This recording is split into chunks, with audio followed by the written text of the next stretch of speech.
All right. Good morning, everyone. Welcome to Wednesday. What do you want to talk about today? What's that? Nothing? You're all spent. How what? How to cook an egg in 5 minutes? Put it in boiling water? I don't know. Is this a trick question? Are you learning to cook? What? Is it a topic? Okay. How to cook an egg in 5 minutes. Does everybody eat eggs? Yeah?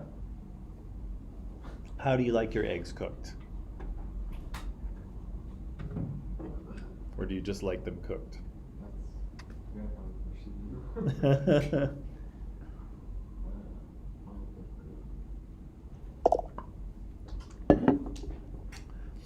Okay, this topic has no legs. What do you want? Eggs? Yeah, eggs. They don't have it. They don't have legs. Get it? This topic is going nowhere. What else do you want to talk about? Featherless bipedal. Featherless bipedal Human. humans. Okay, I thought you'd get that joke. Never mind. It's true. We are featherless. It has legs. It's a Greece thing. In the philosophers. It's what's his name? The guy that lives in a big boat, who's a beggar, but also a philosopher. Well, if you're talking about ancient Greece, you're probably talking about Socrates. No, the guy's a beggar, but also a philosopher. Like, he doesn't care about anything, doesn't have anything. I think that was kind of Socrates. I don't think he was so much a beggar, but he was. I'm gonna look up his name. Yeah, okay. He was not. Socrates wasn't really interested in sort of money or. Diogenes, I think. Diogenes? Yeah. Diogenes. I've definitely heard the name, but I'm not super familiar with his Okay. philosophy. Are you? No, I was making a joke about what he said. Oh, what did he say? So, one of the famous philosophers asked his student what is a man, and he came up with featherless bipedal. So, the guy was talking about ripped out all the feathers on a chicken and say it's man.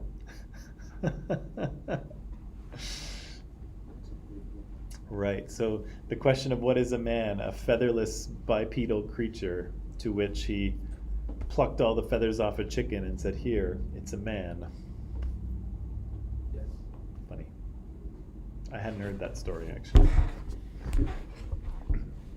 Okay, featherless bipedal creatures. Okay, so let's see who's here. So Adon is here. Good morning to you. Michelle is here. Good morning. Irene is here. Good morning, Irene. And Hidil's here. Good morning, Hidil. I'm sorry I didn't get that. But you had to know the featherless bipedal story. But it's good. I do like it.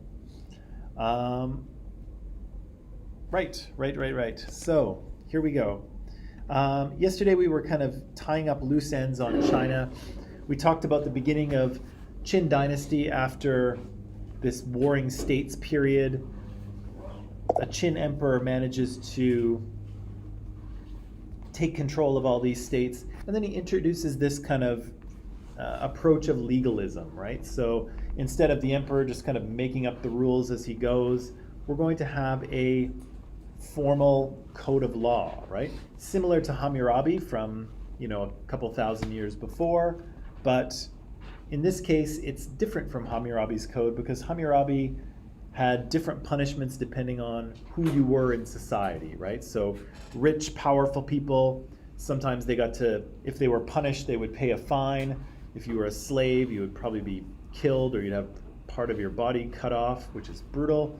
But Qin's legal code here is a little bit different in that, well, it is brutal, but at least it applies to everyone equally, right? And so, again, the emperor doesn't have to sort of make justice decisions, randomly. He's got a code of law that exists, right? And so he kind of organizes this sort of predictable legal framework for society. He puts, I think I've actually got some slides on this here. I should probably go to them. He sort of puts farming families together in groups of 5 and makes them all responsible to each other. And again, this whole legalist thing was the question of how to administer a state, right? Because we've kind of seen these little empires and little kingdoms kind of rise and fall, right? And so they're, a king or a military leader will go around, he'll conquer a bunch of territories, and then they'll all be afraid of him, so they'll all do what he wants. But then, if he dies, the whole thing kind of falls apart because it's all based on fear and military force. And so Qin is saying, how do we build a structure that actually continues and persists, right? When I die, although we saw in the movie he was actively trying not to die, but when he disappears, can the state continue to function? And so legalism was an idea that, yes, we can create a system where one ruler can properly govern this territory, but it can also continue into the future. It doesn't rely on, military conquest and fear of someone like Qin, right? Right, so so Qin borrows these ideas from a guy named Shen Yang. Shen Yang is, makes this suggestion for a legal code and for organizing the families as they do. And again, Qin creates, basically creates a bureaucracy, right? A government full of people that basically do the work of government, right? They keep records, they collect taxes, they audit things, and it's kind of a very sophisticated way of dealing with a state, and it's not quite so different from the way that modern states operate as well. We watched that film on the first emperor of China. I think it was kind of interesting anyway, but we saw how Qin united kingdoms under the Warring States period. He became the most powerful man in China, but of course is mortal, like we all are. And so succumbed to death, and unfortunately his dynasty basically ended there as well, right? We saw how his, sorry, I'm just gonna jump ahead here. Right. We saw how his dynasty was supposed to last 10,000 generations, actually lasted 1 and a bit, yeah, maybe not even half. But again, that's the problem, right? Is that often these empires are held together by the fear of one man, and when that one man is gone, sometimes there's not enough to hold the state together, and it certainly wasn't for Qin. That, of course, brought us to Han Dynasty, right? And we read yesterday that Han Dynasty begins after the death of the first Qin emperor. We have that 18th son who's in power for a very short time, as are his descendants, I think. And the Han Dynasty comes to power because, again, the emperors are weak. The ones that follow Qin are quite weak. There's a lot of work that needs to be done in terms of building the state. And there's also people are dissatisfied with Qin rule because it was pretty brutal, right? He brought all those kingdoms under his control by the sword, and then his legal code was quite brutal as well. And so people were kind of only too happy to get rid of Qin Dynasty for something else. And so enter this guy named Liu Bang, who builds himself an army, again manages to take control of China and institutes himself as an emperor. And a pretty stylish looking guy with his mustache and beard and fancy clothes. He looks pretty pleased with himself there. But Liu Bang becomes kind of the first emperor of the Han period. And so I'm just going to jump a little bit ahead here. We heard a little bit about what was going on in Han Dynasty, in particular with farmers who constitute most of the population of China. And they need to be, the Han Dynasty rulers understand that the farmers need to be taken care of, right? Because That's where your food comes from. That's where most of the people, most of the population are, and that's where your tax revenue comes from, right? It doesn't come from the rich because there's not enough rich people to provide money for the state, right? And so you need to sort of take care of these people so they can continue to produce and continue to pay their taxes, right? And so we hear a little bit about the farmers, we hear a little bit about other people in Han Dynasty, government officials, craftspeople, military personnel, advisors to the emperor. It's a very complex civilization with all kinds of different occupations that people can have, and an empire that is actually pretty substantial. I don't know if you remember, but early on, before agriculture, we were talking about there might have been 5 or 8 million humans on the entire planet, right? Now we're looking at 60 million people in China alone, and not even the area that's modern China, just the area that's ancient China around the Yellow River. And so there's a lot of people, right? There's 60 million people in this empire. That's huge for this time. Huge, huge, huge. Again, I've got a lot of added detail here, but basically what we should pay attention to is the idea that they had a very complex governmental system for running the empire, right? So there's magistrates, there's military and civil officials, are there chancellors? Yeah, there's chancellors above that. Then there's an emperor, there's different government ministries. And so again, it kind of, even 2,000 years ago, the Han state kind of runs similar to the way a lot of modern states run, which is pretty remarkable and pretty impressive for, 2,000 years ago. We said that the Han dynasty inherited this legalist approach from the Qin dynasty, but they took a bit of a softer route, and they did so by kind of infusing the ideas of Confucius, right? And the idea is that if people were respectful on an individual basis and they paid attention to what they did, they would be good citizens, right? They would follow the rules and not revolt. And so the Han emperors kind of work Confucian ideas into society, and they make expressing those Confucian values kind of a criteria for rising up in society, right? If you want to go to the best schools, if you want to get educated, if you want to get a good government job and make money, then you have to have high marks in school, but you also have to show Confucian virtues, right? So the Han emperors are very kind of crafty in that they make sure that the people who find their way into higher positions in society are those that have embraced Confucian ideas. So this is kind of called Imperial Confucianism, taking Confucius' ideas and fusing them with how the state actually runs. I've got lots of extra detail here that I'm just going to skip through. We talked a little bit about the Silk Road yesterday and the idea that the Han dynasty sort of took extra steps to increase trade between their empire and between the Mauryans in India and the Parthians in Central Asia and the Egyptians and the Greeks and all the Romans.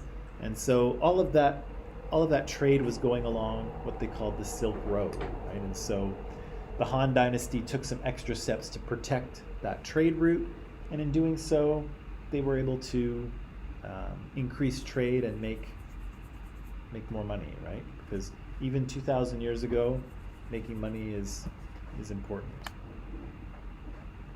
Yeah, there it is. And so you can see this is, very early globalization, right? We have Han Dynasty Empire here in China, connected through the desert to this Kushan Empire that comes after the Mauryans, I think. Yeah, a little after the Mauryans. The Parthian Empire, the Romans are kind of in play. The Romans are actually in full force in this period. The Greeks are still around, the Egyptians are still around. And so all of these empires and civilizations are connected to each other through trade, which again is pretty impressive.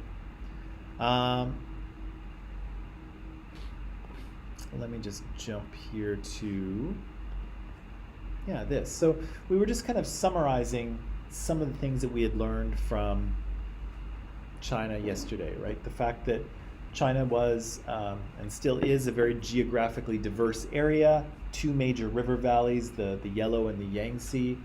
We spent most of our time kind of in the Yellow River Valley. That's where civilizations and these sort of kingdoms and empires start to appear. What else? Remind me what else we should remember about China.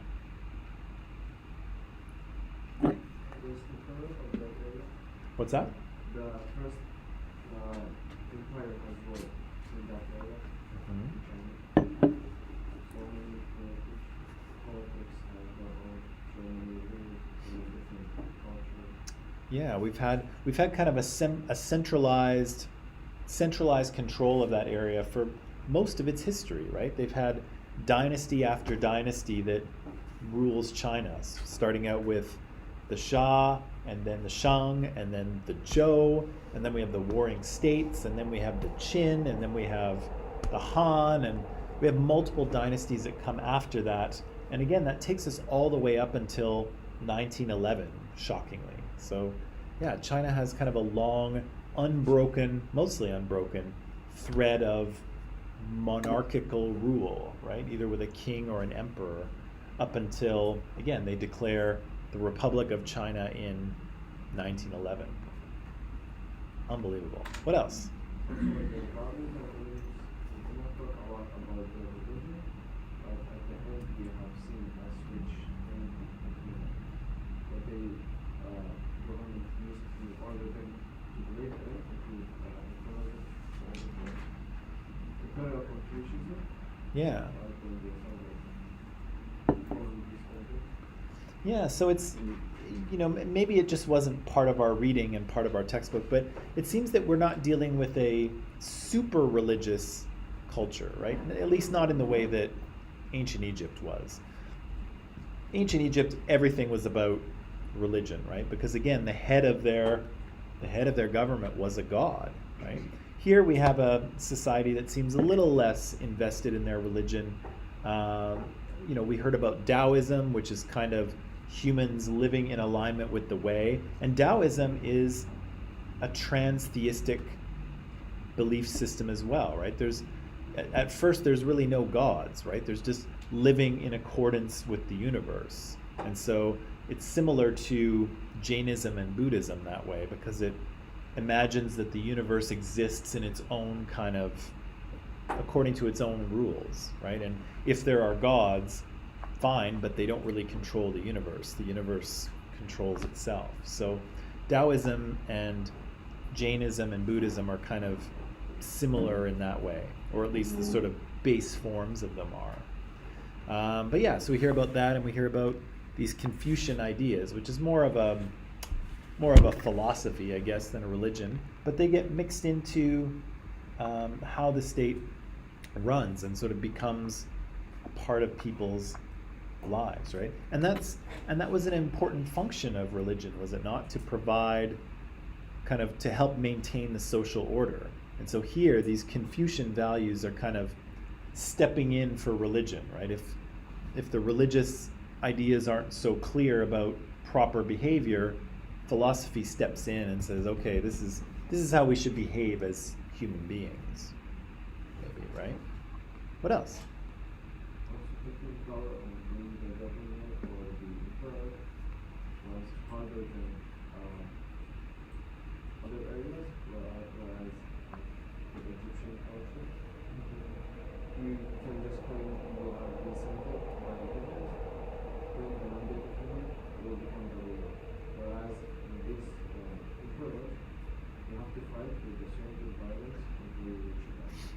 Yeah, so there seems to be there's lots of different dynasties that are sort of appear and are overthrown, but it's by the sword, right? People use military conquest to conquer other kingdoms and to establish their own dynasty, right? Whereas, yeah, Egypt is not so much like that, but there are different dynasties, right? So sometimes families will die out, or there'll be maneuvers to get somebody else on the throne, kind of thing.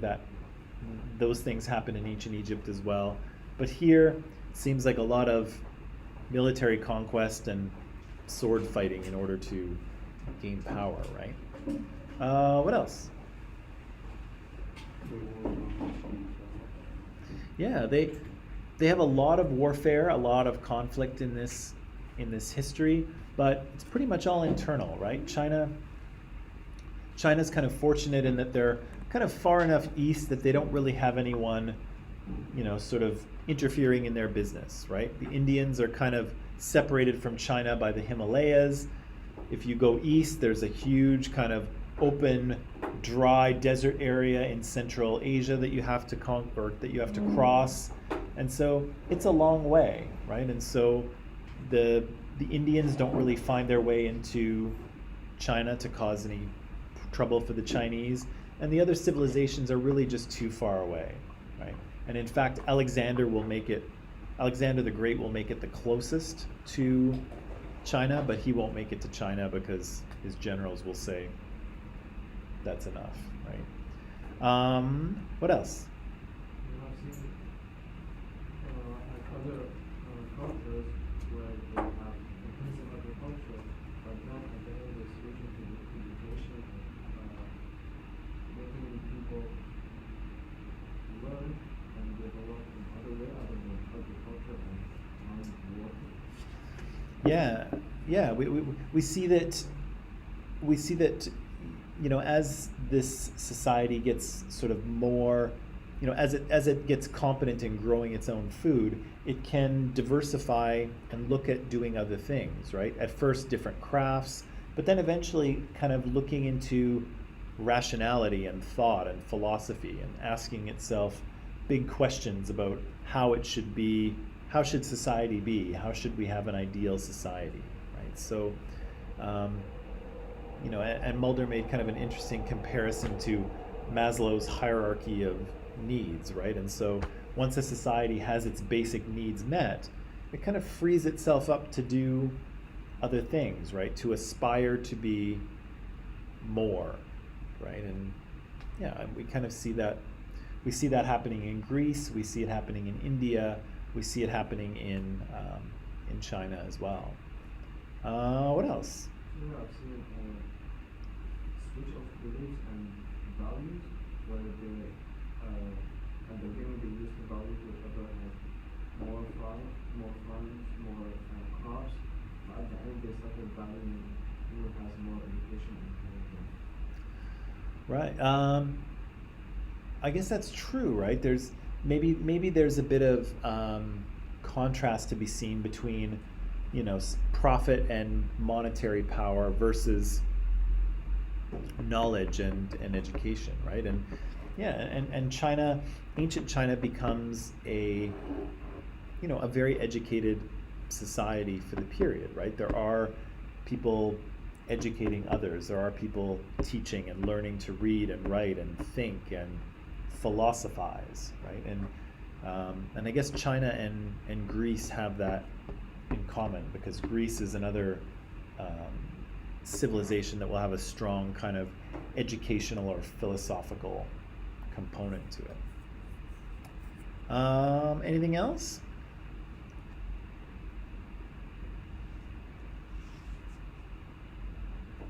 So Tao, we've got Confucius. What was Confucius's main thing? If we had to sum up Confucius's ideas in like a sentence or two.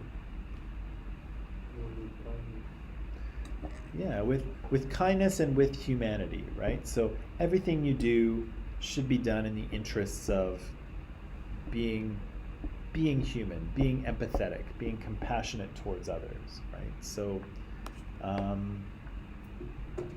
so that comes out of there.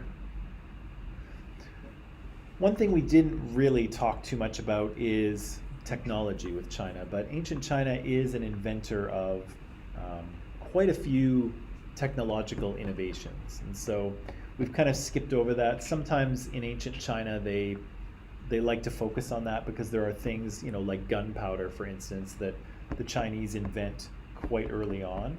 And so they're a very technologically advanced society.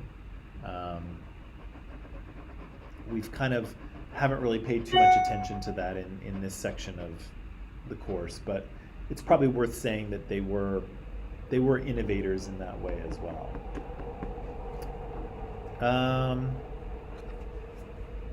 I think that pretty much covered it, did it not? Does that feel like what we talked about? Am I missing anything? No? Okay. Well, that said, let's... What's that? In the class early? No, we did that. We did that last week. I can't do that all the time. What's tomorrow? Leave Greece for tomorrow? You want to talk about eggs again, or? No, we can't end. It's only been 34 minutes. We've still got an hour and 10 minutes. Oh, the quality, not the yeah, but the quality hasn't been that great so far. We've just been reviewing what we already did. That's not quality. Now we'll get to quality. So next civilization is Greece. Quick question for you: who has had some exposure to studying things about ancient Greece in the past? A little bit. What do you know about ancient Greece? The mythology, yeah. Ancient Greece is quite popular for its mythology. Lots of people know, at the very least, they know who some of the gods are and maybe some of the heroes. Amanpreet, you had your hand up? Oh no, you were just, okay. What else do you know about Greece? You mentioned about philosophy. Yep. Yeah, and in fact, the word philosophy comes from the Greek, right? So, philosophia is the love of wisdom, I think, is what it translates to in Greek. And so, yeah, the word philosophy actually comes from ancient Greece. What else do you know? Languages conquered all other languages. This is Greek. It was very popular in the ancient world, for sure. The Greeks, as we'll find out, the Greeks kind of, at one point in their history, they kind of spread out throughout the Mediterranean. They established little colonies everywhere. The Greeks are big traders, and so they're always sailing around, trading with other cultures. And so, yeah, so people get exposure to the Greeks and to the Greek language. Lots of people speak Greek in the ancient world. And so, yeah, their language becomes very popular in that period, and it becomes one that helps out historians because it never gets forgotten, right? So not like ancient Egyptian where eventually nobody spoke it anymore. People always spoke Greek all the way through, right? So we know, we can read what the Greeks wrote, and we've always been able to. What else? Sculptures, yeah. Greek art and architecture is and was super popular, right? And again, you don't have to go too far, even in Vancouver, to see evidence of Greek art or architecture. Has anyone been to the Vancouver Art Gallery? Even just walked by the outside of it? Yeah, it's built like a Greek temple, right? With the columns. Yeah, it's built like a Greek temple thousands of years later, and we still use the style of the ancient Greeks in our buildings, right? And again, their sculptures are very popular, well, not very popular, they're very influential on Western art, right? Particularly because of the Renaissance. Renaissance looks back at ancient Greece and sort of copies that artistic style. So yeah, the art of ancient Greece has kind of found its way through the Romans, through the Renaissance, and to Western society that still kind of draws upon those ideas. We can talk about like their education level. They were so much, they have so much intensive education where we find them in all of our studies, chemistry, math, physics, science. Yeah, they were the Greeks were, particularly the Athenians. The Greeks were, very much interested in education and in science and in trying to understand how the world worked, right? And so I said earlier, in a similar way to the Buddha, the Buddha wanted answers to how the universe worked, but he didn't look up there. He kind of looked down here, right? Tried to figure out his own answers. And so the Greeks are doing that too. They're not looking to the gods for how the world works. They're observing, right? And it's kind of the beginnings of Western science, where you pay close attention to the world around you and try to figure out how it works. Okay. Not all of them, but yeah, homosexuality seems to have been far more common in ancient Greece, and particularly amongst the Spartans, right? And so the Spartans have we'll talk about them. They have a very extreme culture in a number of different ways, but one of the aspects of their culture was very common homosexual relations between soldiers. And again, it was a bit of a bonding device for them. But yeah, that's one of the things that we know about them, right? What else? What else do we know about ancient Greece? Greece, a small country. Yeah, it's not a very big area, which is kind of interesting. Its influence in terms of on the modern world and in terms of Western culture, its influence is all out of proportion with the actual size of Greece. Greece is not a big place, and the sort of classical Greece that we think of is actually a very short period of time. And so it's so interesting that you just have this little place for a short period of time, but the ideas that come out of it ripple through world history in a very significant way. What else do we know about ancient Greece? The gods. Yeah, you mentioned the gods, and I was just going to put that up on the screen.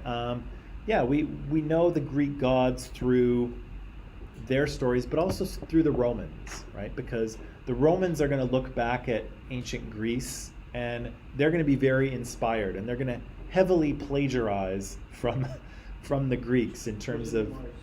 what's that? Mars, god of war. Yeah.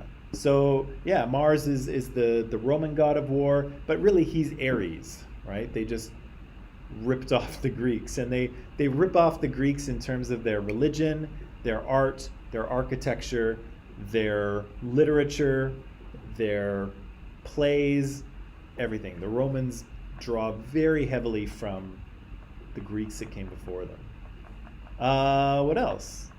Can you say they were, since they were so little country and so much more educated, they had so much free time, so they can get into education.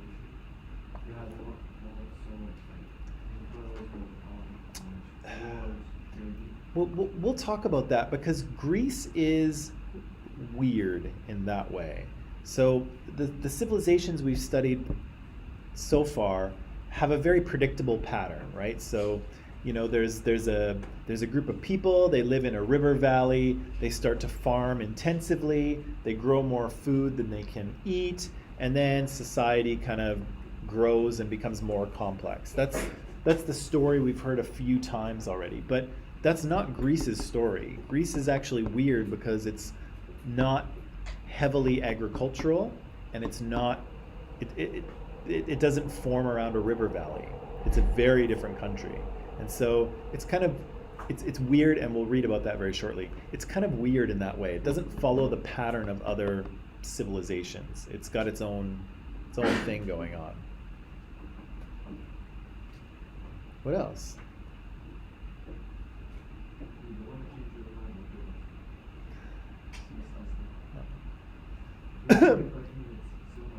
How about democracy? Democracy. Well, we don't have. We don't. It's a benevolent dictatorship in here. But some of the Greeks had democracy, right? Democracy comes from, at least the Western imagining of it, comes from Athens, right? This very short period where we get this brand new system of government that heavily influences world history after that. Is Greece and Rome history similar to each other? Or what? Are Rome and Greece similar to each other? Like the history? No, I would say that they are not similar historically, but as I say, the Romans steal from the Greeks pretty heavily, but they don't have. They're not. Their cultures are similar in some ways, but different in others, and their sort of cultural trajectory is. I guess you could make comparisons, but they're not the same. They're not the same. But they've borrowed very heavily. They have countries for each god. Sure. Yeah, they're polytheistic, right? They have multiple gods that they worship, right? What else do we know? I feel like that's. Oh yeah, there was no women voting. So even in classical Athens, when we actually had democracy, it wasn't full democracy. It was property owning males. So it wasn't, the people had the power, but really it was only certain people, Athenian citizens who owned property. They were the ones doing the voting. Still a revolutionary political system, but not full equality.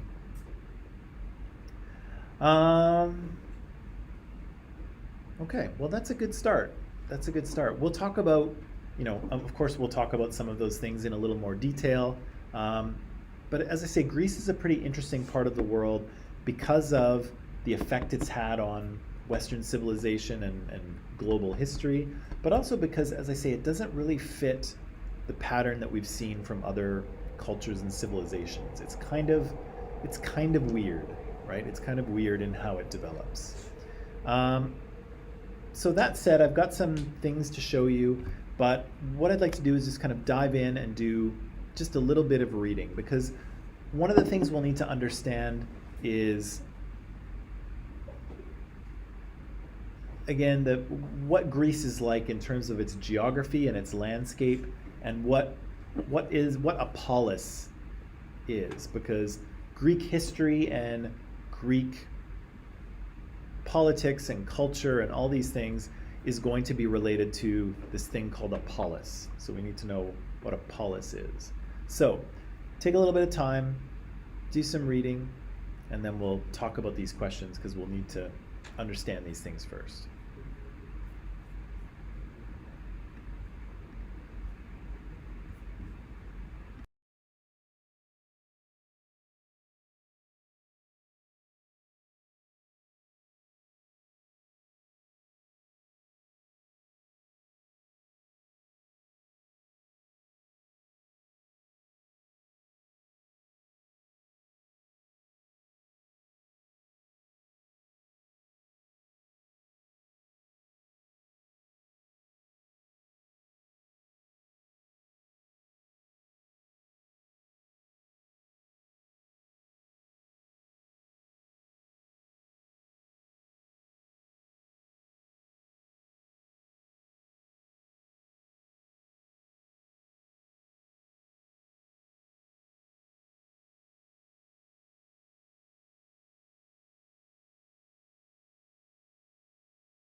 Okay, hardworking people. Let's take a little break. Come back. We'll talk about the polis.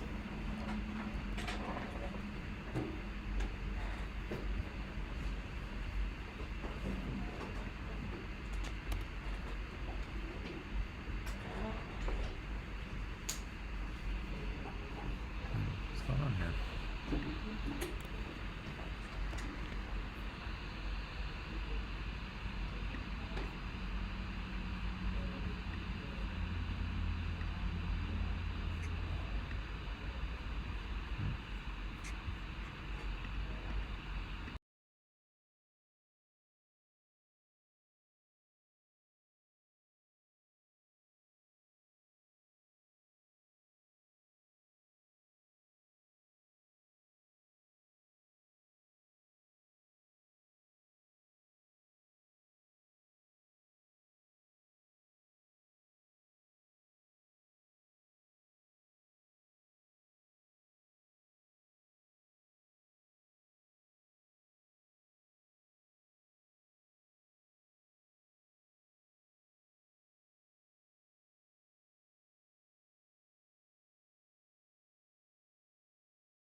Click. Okay, and we're back. So,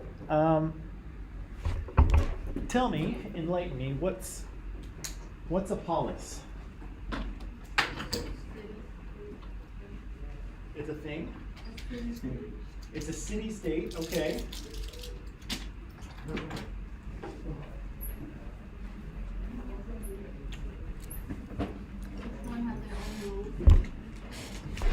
Okay, so it's a Greek city-state. They have their own rules. Okay, what else? Their own? Yeah, the textbook cites some 1,500 little city-states, Greek city-states scattered throughout the Mediterranean, right? What else?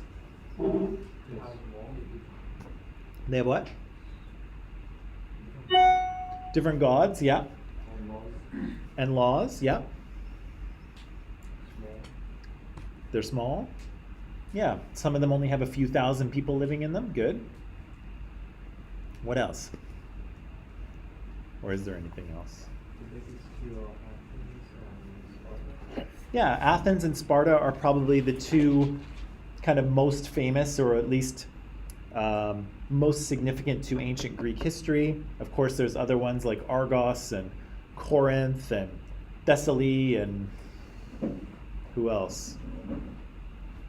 Who else am I forgetting? Well, I'm forgetting a ton of them. There's tons of them, right? All scattered throughout the Mediterranean. Anything else? These little polis. No? What about Greek geography? What's Greek geography like? They conquered different countries. Yeah, but that doesn't have to do with geography so much. What's the land like? Well, What's that? small. It's a small area, right? What else?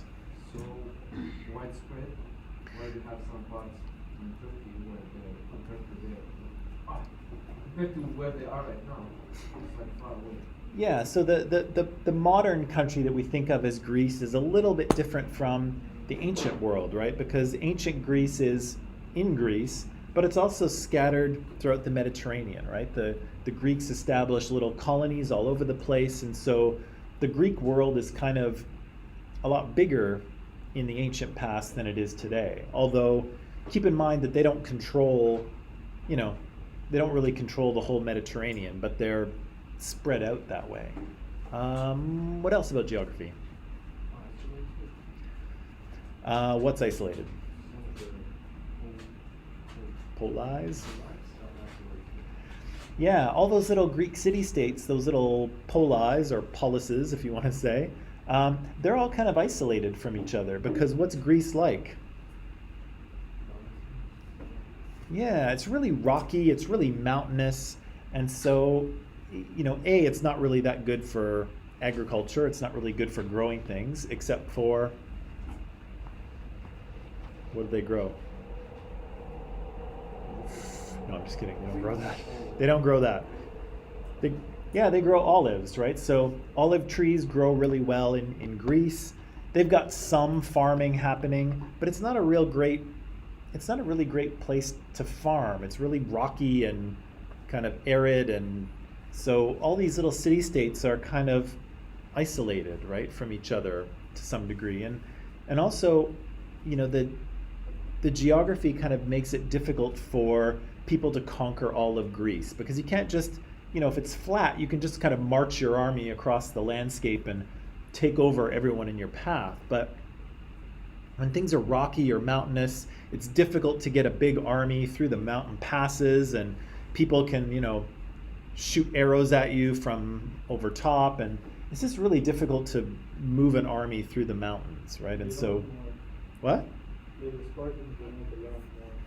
Well, they definitely do know the land, but the land, even if you know it, it's difficult to work with in terms of military matters. And so as a result, the Greek states do kind of fight with each other through history, but we don't have a situation where, for the most part, nobody really conquers Greece. Greece is always kind of a bunch of city-states that are all independent from each other. until Alexander, but we'll get to Alexander later. Okay, so we mentioned people were growing olives, right? And they were using olive oil and eating olives and covering their skin in olive oil and burning olive oil in lamps and lots of things, trading olive oil. What else were they doing to get food?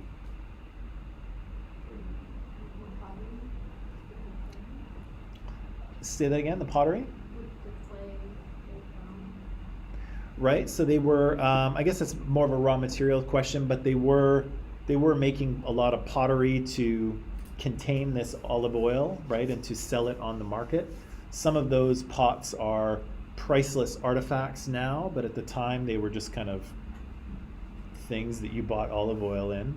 What else are people doing to eat?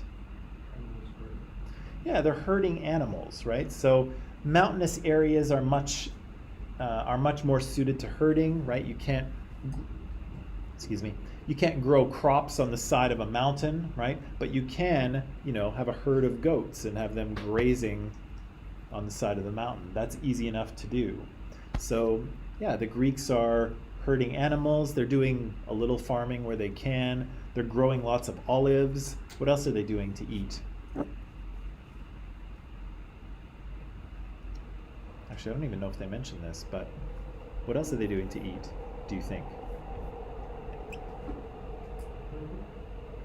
Herding? Yeah, we said herding. Trading. Oh, trading. Yeah, they'll do some trading for food. Yeah. Fishing. What's that? Probably. There's probably a little.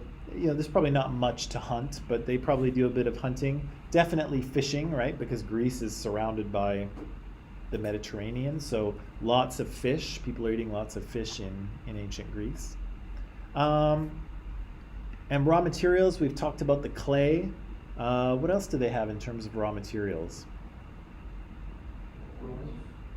Bronze, yeah. What else? But yes, there's silver, right? So they don't have a ton of metals, but they have enough to make bronze. The Athenians quite famously discover a bunch of silver in their territory, which makes them super rich, but we'll get to that later. Yeah, lots of stone, not much in the way of wood. Yeah.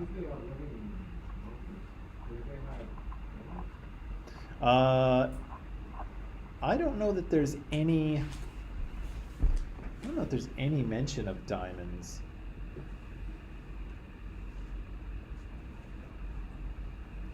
I don't know that. It's interesting. I don't know if the diamonds get used a lot in the ancient world because I don't think they have anything strong enough to sort of cut and polish them yet. I think that's the problem. They're more a stone of the modern world because of that, I think.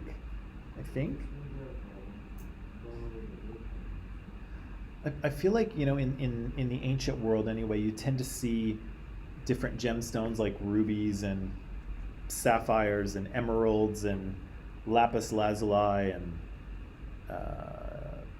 ivory and obsidian and things like that. They tend to use those stones that are a little easier to work with, but I don't know that diamonds are really used in the ancient world. I think they're too difficult to work with until you get to the modern age, I think. Don't quote me on that, but I think that's the case because I can't think of any ancient mention or use of diamond. What's that? Well, we do now, but I can't. Yeah, but I can't think of any. I don't think I've ever seen or heard of any ancient world use of diamond. How would they go inside the cave? Well, that's the thing is that they know how they can mine, right? People have been mining for thousands of years at this point. But again, even if you find a diamond, I don't know that they have the technology to cut and shape it. That's the problem. And so other other softer gems they work with, but I don't know. I just don't think they have the technology to work with it yet. It's just too hard, I think. Yeah, it's hard to cut and shape it with roots. So we're talking about Greece. How long ago? How long? When is ancient Greece? When is ancient Greece? When is ancient Greece? Well, let's actually let's jump into that, okay? Because I can answer that question. So, one of the things that we should remember here and that we just read about is that the Greek world of the past is kind of bigger than the Greek world of now, right? So now we know Greece as just being this part here that's mostly modern Greece, but in the past there were Greeks all throughout the Mediterranean. The Greeks were most of the time living close to the sea, and so they developed ships and sailing technology quite early on. And so the Greeks were constantly sailing off to other parts of the Mediterranean, trading with other Greek city-states and other cultures as well. And so they were very they were definitely a presence in the Mediterranean for most of their history. This is just a quick summary of what we read, that Greece is very mountainous, and it meant that each polis was pretty much isolated from its neighbors.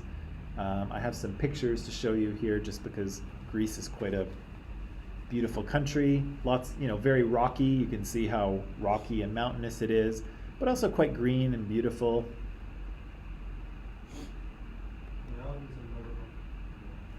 Yeah? Stuff like that? Yeah. Yeah, because I think the Greeks were probably present there, right? They were all through the Mediterranean. Yeah, so quite beautiful. The sea is quite blue, the land is quite green. Ooh, nice, right? What's that? I don't know for sure. It's probably one of the Greek islands, but I couldn't tell you which one. Yeah, we said very quickly that Greece is not very suitable for agriculture. People were herding and fishing more often for their food, but also growing a lot of olives, right? So lots of olives, lots of olive oil, lots of fish, lots of goat and things like that, and fruit trees as well. Let me just see. Sorry, I want to answer your question on time period, but I just want to see where my slide is on that. Oh, okay, I had a thing on, here we go. Okay, I will show you this then.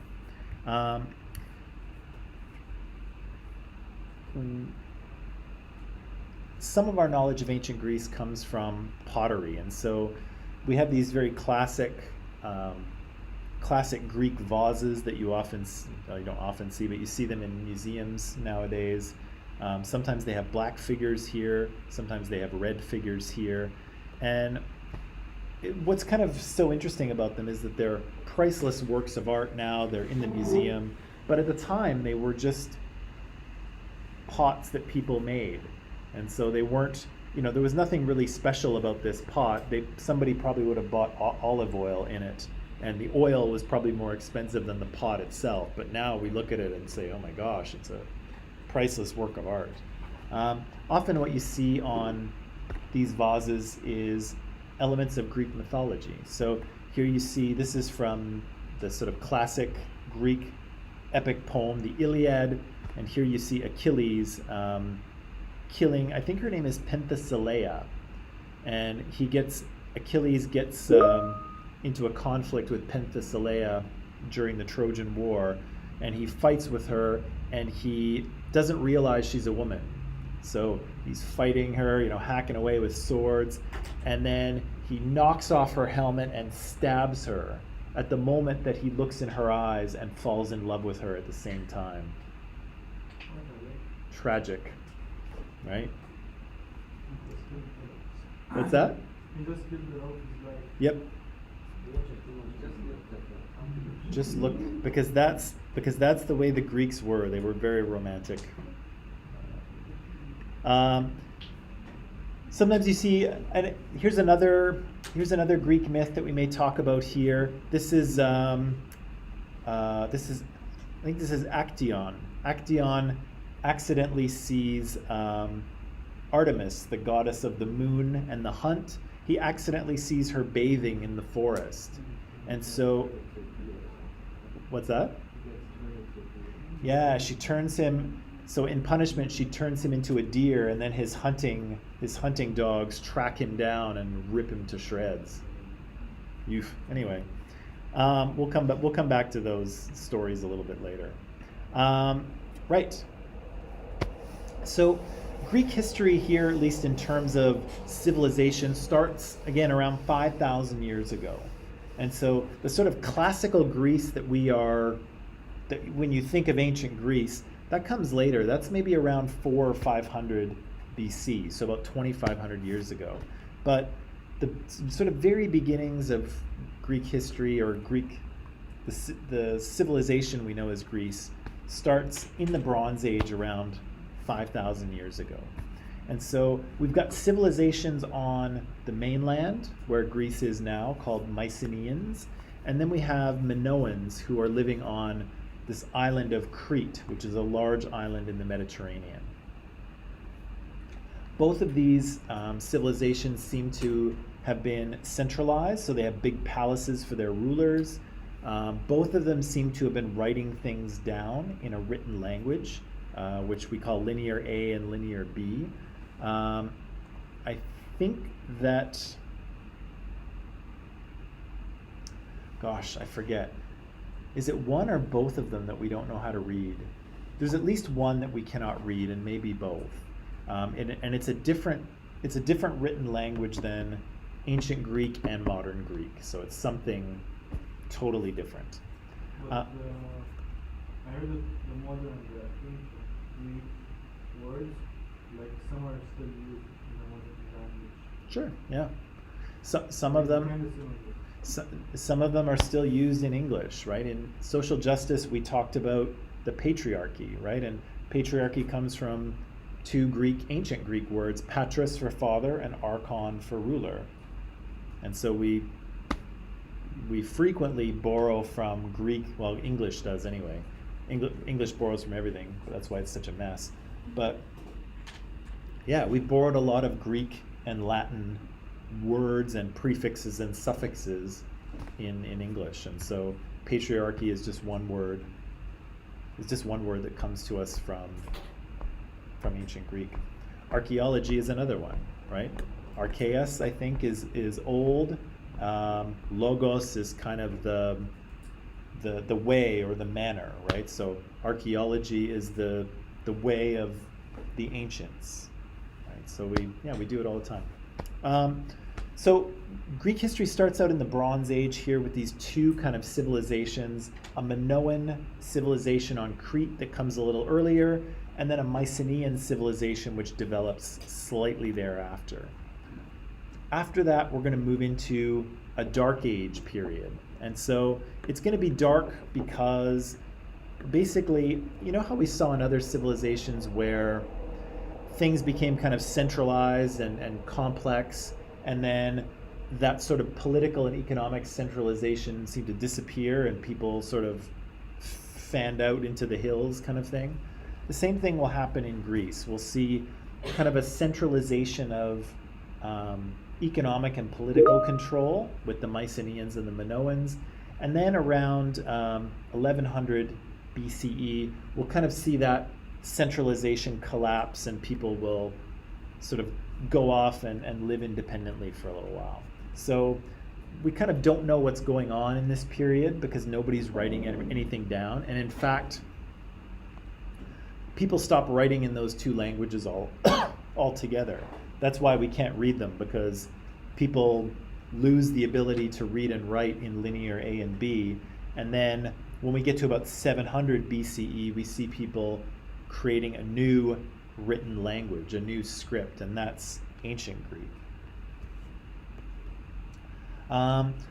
We'll talk about an archaic period, which is kind of where Greek culture, ancient Greek culture kind of begins, and the Greeks seem to develop a feeling that yes, they are kind of one culture, one group of people. We'll talk about the classical period, in which this is where this is the ancient Greece that you think of, right? With Athens and Sparta. There's a Peloponnesian War, which is a war between Athens and Sparta. All this kind of art and philosophy and things that you think about coming out of ancient Greece, they come out of this period. And then there's a Hellenistic period. And so this is where Alexander the Great will come out of north of Greece. He'll come out of Macedon. He'll conquer all of Greece and Egypt and the Parthians and almost India before he finally stops. But this Hellenistic period will be a Greek period where they're ruled by Macedonians. They're not ruled by Greeks. So that's kind of the trajectory. And you can see it's about a 3,000-year history. But kind of what's interesting is that most of the significant pieces of Greek culture that come out of this period come out of a period that's only about 150 years long. So like Socrates and Plato and Aristotle and Athenian democracy and the Peloponnesian War and the Spartans and all of that stuff, a lot of the plays from like Euripides and Sophocles and things like that, all of those things come out of a very short period of history, which is almost unbelievable. It's unbelievable that this, 2 generations or 3 generations in Athens produces such a big cultural footprint, right? It's shocking, really. But yeah, those are kind of there we go. Those are kind of the major, is my head in the way here? No, not so much. Those are kind of the major periods of Greece that we'll deal with here. There's kind of a Cycladic culture as well that exists out on some of the Greek islands. We won't really bother with that.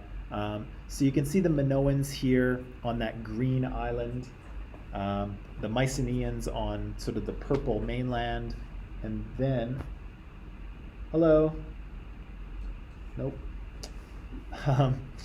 And then, as I say, we see a bit of a break in Greek culture with the Dark Ages, and then kind of real, quote unquote, real ancient Greek culture gets going at the beginning of the Archaic period, and will kind of last until the Hellenistic, so until Alexander the Great takes everything over.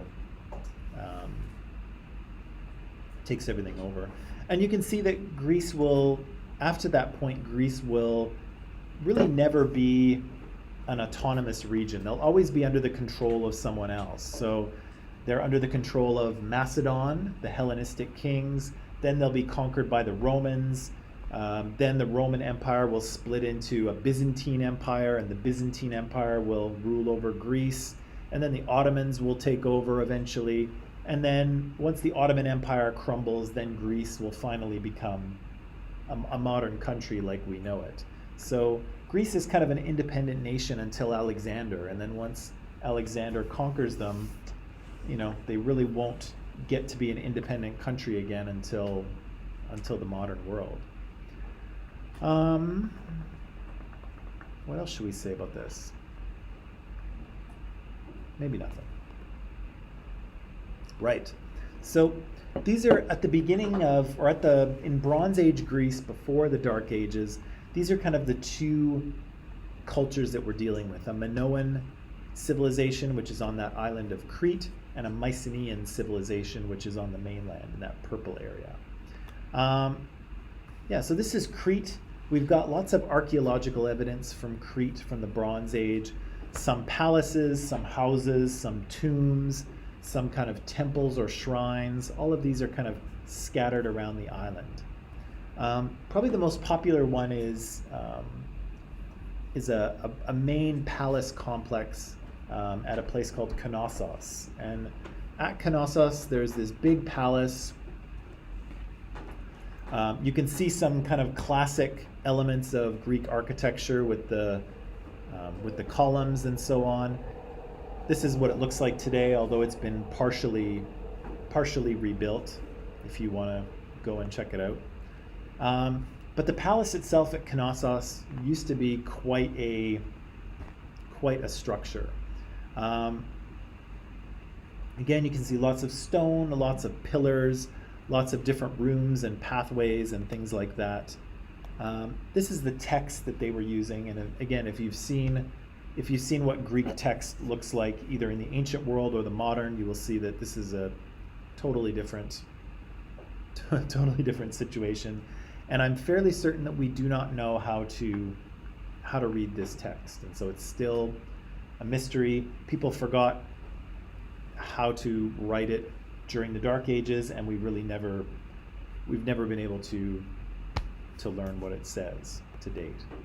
The Minoans are also kind of famous for their artwork, and so on the walls of tombs and palaces and houses, you see lots of Minoan frescoes. So people putting a layer of plaster on the wall and then painting a scene for decoration, right? So here we have two young boys boxing, right? They've got their fists kind of wrapped up in cloth or something, and they're having a little boxing match. And we can see, maybe a little bit of something about what they like to do in their spare time, some pretty interesting hairstyles. But you can see the art is fairly naturalistic and flowing, and I don't know, some people have described this Minoan artwork as really kind of peaceful and fun, and it looks like the Minoans were really enjoying their lives, right? Here we see, I think this might be like a celebration, like a parade or a procession, and we see a couple of Minoan men on the left and a Minoan woman on the right. You can see some interesting fashion choices in terms of what's revealed and what's not. We don't know if that was Minoan fashion or not, but we do see it here. Notice the difference between the skin color of men and women, right? We saw that in ancient Egypt as well, where the men were out working outside and they were getting quite tanned, and women were kind of staying inside under the shade, protecting their skin, and so women are often portrayed as a different skin color. Nothing to do with race or ethnicity, but having to do with where you spend your time, right? In the sun or out of it. There's lots of nature scenes from the Minoan archaeological remains as well. So here we have some happy monkeys on the wall. Seems fun. Lots of fish, lots of dolphins and things painted on Minoan walls. The other thing that comes out of Minoan culture seems to also be the prevalence of the bull. And we're not really sure what the significance of the bull was, but we see lots of depictions of bulls from Crete, and we also see this kind of sport. And I think what's happening here, believe it or not, is it's bull vaulting, if you will. So I think what the Minoans were doing is having some sort of sport where they would get a bull to charge them, and then you would run at the bull and you would kind of like vault over top of it. Like gymnasts do. They've got like that horse thing and they go flying up in the air. I think they were doing that with a charging bull. I think that's what we're seeing here, which is absolutely insane. But it seems like that's what the Minoans might have been doing in this situation. So here's another artifact from Crete as well, right? A bronze sculpture. Again, lots of importance on the bull. And again, we're not really sure what the significance of the bull was, because we can't read anything that the Minoans wrote. And so clearly bulls were important in some way. We're not sure how.